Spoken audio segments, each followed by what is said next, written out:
I would take this opportunity to reflect upon my learning experience of this course, Successful E-Moderation course, Goenka 2010, provided to us in GDGWI while Lancaster University Management School, UK. In this practical 4-week-long course, step-by-step instructions and online facilitation help the participant in development and knowledge construction. My own shouting as I felt turbulence in week 0 was over very soon by week 1, which became visible by depth and rate of my post in almost every forum in this course. At every stage from week 0 to week 4, the comfort level was increasing and the takeaway from the course was also increasing.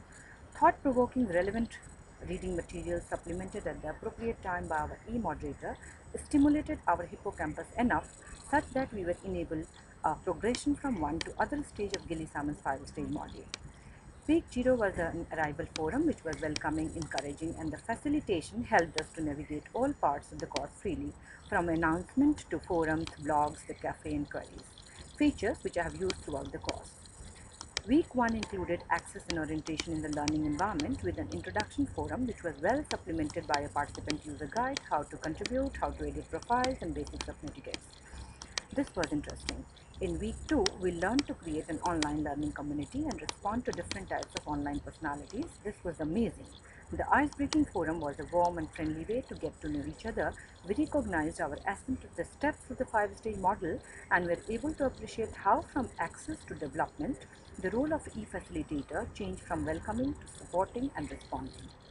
Week 3, we participated in the collaborating online forum and exchanging information forum. We worked in a small group, and as a group we began to explore some of the more complex issues of e-facilitators. The group learned to work in a virtual room and create our own wiki page. By now, we began to feel comfortable with our progress and correlated our position to somewhere between the 3rd and 4th stage of 5-stage model. Week 4 was the final week of this course when we truly acknowledged our movement into stage 5 of the model.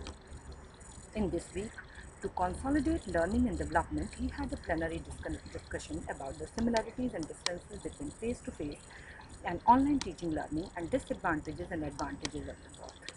In the e-facilitator competency forum, we assessed the self-evaluation of the group course participant in our own wiki page. These two activities really enabled us to reflect upon whether we have the knowledge and understanding required to effective e-moderation. Finally, a quick glance of the entries in the demanding but skill-enhancing reflective forums left me to pose the possible questions. To what extent can an e-facilitator keep each participant in a group task committed? Did summarizing help participants manage their time online?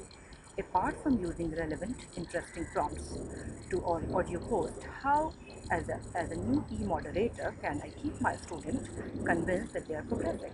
I did obtain a few answers to these questions, but I'm sure that I will be learning more from my experience. My takeaway from this course included several learning concepts, a fun-filled experience, and an overall positive feel about e-moderation. I'm grateful to my e-facilitator Casey and my fellow participants for this, and thanks to Mridula.